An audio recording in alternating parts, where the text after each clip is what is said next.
What happens when a late-night host's ego collides with a comedy legend's refusal to play along?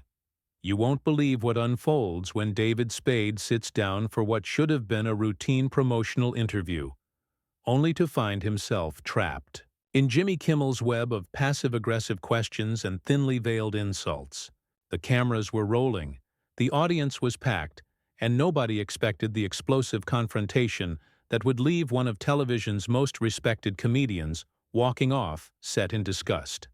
Before we get into this incredible story, make sure you hit that subscribe button and drop a comment below because you're not going to believe what unfolds. The tension was palpable from the moment David Spade walked onto the Jimmy Kimmel live stage. What started as typical late-night banter quickly devolved into something much darker, with Kimmel seemingly determined to embarrass his guest while hiding behind his trademark smirk. The incident has sent shockwaves through Hollywood, with industry insiders questioning whether Kimmel finally crossed a line that can't be uncrossed. The evening began innocuously enough. David Spade, promoting his latest comedy special, settled into the guest chair with his characteristic dry wit intact.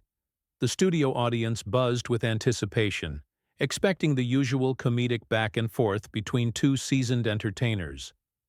But something felt different from the opening moments. Kimmel's usual warm welcome seemed forced, his smile not quite reaching his eyes as he shuffled through his note cards with unusual deliberation. "So, David," Kimmel began, his voice carrying an edge that regular viewers might have missed, "I have to ask about your career trajectory lately. It seems like you've been, how should I put this, struggling to stay relevant in today's comedy landscape." The question hung in the air like a loaded weapon, and Spade's expression immediately shifted from relaxed amusement to guarded confusion. "Struggling?" Spade replied, his trademark sarcasm kicking in as a defense mechanism.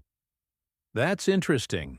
Coming from someone whose biggest claim to fame is making fun of other people's work on The Man Show 20 years ago." The audience laughed nervously, sensing the underlying tension but not yet understanding its source. Kimmel's jaw tightened, almost imperceptibly, but he maintained his practiced television smile. "Well, at least I didn't peak playing a sarcastic secretary on a sitcom from the 90s, he shot back, referring to Spade's iconic role on Just Shoot Me. The comment drew a few uncomfortable chuckles from the audience, but many remained silent, unsure whether this was planned comedy or genuine hostility. Spade leaned back in his chair, his eyes narrowing slightly. "You know, Jimmy, I've done this dance with better hosts than you. If you want to take shots, at least make them clever. That's Comedy 101, which apparently you skipped." The temperature in the studio seemed to drop several degrees as the two men locked eyes across the desk. "Comedy 101? Kimmel's voice rose slightly, his composure beginning to crack. "That's rich coming from someone whose entire career has been built on being mean to people smaller than him. Tell me, David, when was the last time you created something original instead of just tearing down everyone else's work?" The accusation struck deep, and Spade's usual quick wit seemed momentarily stunned into silence. His face flushed slightly as he processed what felt like a calculated attack on his entire professional legacy. "Are you seriously lecturing me about being mean?" Spade finally responded, his voice gaining intensity. "You built an entire late-night career on cheap shots and YouTube pranks. At least when I'm mean, I'm funny." Kimmel's mask was slipping now, his famous affability replaced by something uglier. "Funny? When exactly? Because from where I'm sitting, it looks like your comedy died somewhere around 2005. The studio fell into an uncomfortable silence, with even the band looking uncertain about whether to react. Spade stood up slightly in his chair, his body language shifting from casual guest to cornered performer ready to fight back. "You want to know what's not funny, Jimmy? Watching a grown man desperately try to stay relevant by picking fights with his guests. This is supposed to be entertainment, not therapy for your insecurities." The confrontation was escalating beyond typical late-night television territory, with both men now openly hostile toward each other. Kimmel's producers could be seen in the wings, frantically gesturing, but the host seemed oblivious to everything except his growing animosity toward his guest. "My insecurities?" Kimmel laughed, but it came out bitter and forced. "That's projection, if I've ever heard it. You're the one who spent the last 2 decades playing the same character over and over, because you're terrified that's all you can do." The personal nature of the attack left the audience completely silent now, the comedy long forgotten in favor of watching what felt like a genuine breakdown of professional courtesy. Spade's hands gripped the arms of his chair, his knuckles visibly white under the studio lights. "You know what, Jimmy? I've been doing this longer than you. I've been funnier than you, and I'll still be doing comedy when you're nothing but a cautionary tale about what happens when mediocre people get too much power." His voice carried a cold fury that cut through the studio like a blade. The tension had reached a breaking point, with both men now openly glaring at each other across the desk. What had started as professional needling had transformed into something personal and vicious, with neither comedian willing to back down from what had become a public war of words. Kimmel leaned forward, his eyes glittering with malice. "Is that what you tell yourself to sleep at night? Because from where the rest of us are sitting, you look like—" But before he could finish the sentence, something in Spade's expression warned him that the next words out of his mouth would cross a line that couldn't be uncrossed. The warning went unheeded. Kimmel's ego had taken control now, his years of carefully manufactured television persona crumbling under the weight of his own vindictiveness. "You look like a washed-up has been desperately clinging to whatever scraps of fame you can get. That's why you're here, isn't it? Because nobody else will book you anymore." The words hit Spade like a physical blow, his face going pale under the harsh studio lights. For a moment the entire room seemed frozen in time, as if everyone present understood they had just witnessed something that would forever change the landscape of late-night television. The audience sat in stunned silence, their earlier nervous laughter completely forgotten as the reality of what they were witnessing sank in. Spade slowly rose from his chair, his movements deliberate and controlled despite the fury burning in his eyes. "Washed up?" His voice was dangerously quiet now, the kind of calm that precedes a devastating storm. "Let me tell you something about being washed up, Jimmy. At least when I was relevant, I earned it through talent, not by kissing the right asses and playing politics." Kimmel's face flushed red, his carefully maintained composure finally cracking completely. "Talent? You call making the same sarcastic quip for 30 years talent? At least I evolved. At least I grew beyond being a one-trick pony who peaked when Clinton was president." The personal attack drew audible gasps from the audience, many of whom were now pulling out their phones to capture what was clearly becoming television history. "Evolved?" Spade laughed, but there was no humor in it, only bitter contempt. "Is that what you call this? Ambushing guests with personal attacks while hiding behind your desk like some kind of playground bully? You want to talk about evolution, Jimmy? Real comedians don't need to tear down their guests to feel important." The studio's atmosphere had become electric with tension, crew members exchanging worried glances as they realized this confrontation was spiraling completely out of control. Kimmel's producers were now frantically signaling from the wings, but their host seemed completely oblivious to anything except his burning need to destroy the man sitting across from him. "Real comedians?" Kimmel's voice cracked slightly, his anger making him reckless. "You mean like the kind who get fired from Saturday Night Live for being impossible to work with? Or the kind who spend decades making movies so bad they go straight to streaming services nobody watches?" Each word was delivered like a knife thrust, calculated to inflict maximum damage on Spade's professional reputation. Spade's hands clenched into fists at his sides, his entire body rigid with barely contained rage.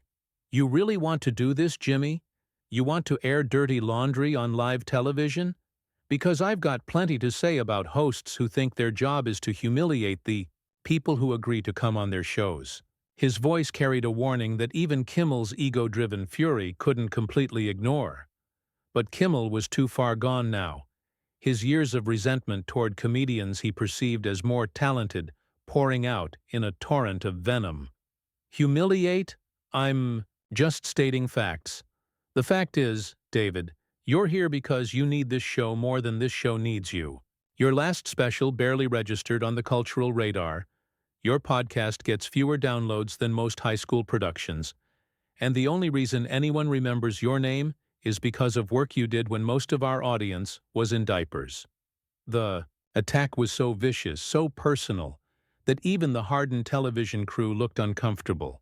Several audience members were now openly filming with their phones, sensing they were witnessing something that would be replayed and analyzed for years to come.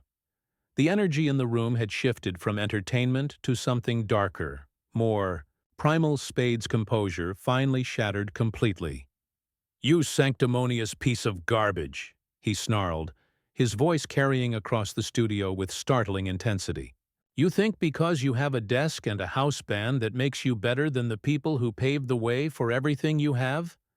I was doing comedy when you were still figuring out which end of a microphone to speak into." Kimmel shot up from his chair, his face now purple with rage. "Paved the way? You paved the way to nowhere. Your entire legacy is being the mean guy who wasn't funny enough to carry his own show. At least when I'm mean, people actually laugh instead of just feeling sorry for whoever I'm talking to." The confrontation had now devolved into something resembling a street fight more than a television interview, with both men standing and glaring at each other across the desk, that suddenly seemed like the only thing preventing physical violence. The audience was completely silent now, transfixed by the spectacle of two entertainment industry veterans destroying each other on live television. "People feel sorry?" Spade's voice rose to match Kimmel's intensity. "The only thing people feel sorry about is having to watch you desperately try to be Johnny Carson when you don't have a tenth of his class or talent. You're a placeholder, Jimmy. A mediocre fill-in who got lucky and now thinks he's earned the right to judge his betters." The insult struck home with devastating accuracy, and Kimmel's face contorted with pure hatred. "My betters? You're delusional if you think—" But as he raised his hand to point accusingly at Spade, something in the comedian's stance suggested that the next escalation might not be limited to words. Spade took a step closer to the desk, his eyes blazing with an intensity that made several crew members instinctively step backward. "Finish that sentence, Jimmy. I dare you. Let everyone see what kind of person you really are when the cameras are rolling and you can't edit out your true colors." His voice carried a challenge that hung in the air like smoke from a fired gun. Kimmel's pointing finger trembled with rage as he struggled to find words vicious enough to match his fury. "You want to see my true colors? Fine. You're a bitter, irrelevant relic who can't accept that comedy moved on without you.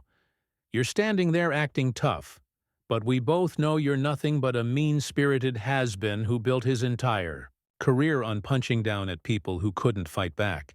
The accusation hit something deep and primal in Spade, who had spent decades defending his particular brand of caustic humor against exactly this type of criticism. "Punching down?"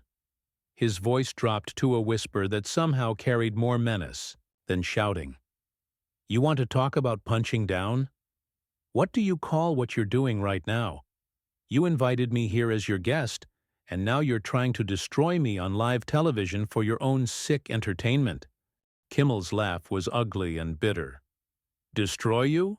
David, you destroyed yourself years ago. I'm just pointing out what everyone in this industry already knows but is too polite to say.